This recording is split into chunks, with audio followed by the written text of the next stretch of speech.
ভাই আমার সাথে কেউ কাস্টম খেললে কাস্টম খেলার জন্য চলে আসেন ভাই। আমি একজনকে দেখেন তো এই স্কোয়াড আমার খেলাতে কাছে প্রয়োজন হচ্ছে নাকি দেখালেন তোমার আপনার স্কোয়াড খেলার জন্য এ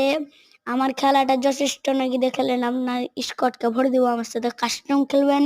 কহে দেন কাস্টম খেলবেন আমাদের দুটা প্লেয়ার একটু কহেন আপনি না লজ্জা করছে এখন কহবে না এখন আপনি বলেন আমার সাথে কাস্টম খেলবেন নাকি কাস্টম চ্যালেঞ্জ দিলাম আইডি লিখবেন এমন এমএন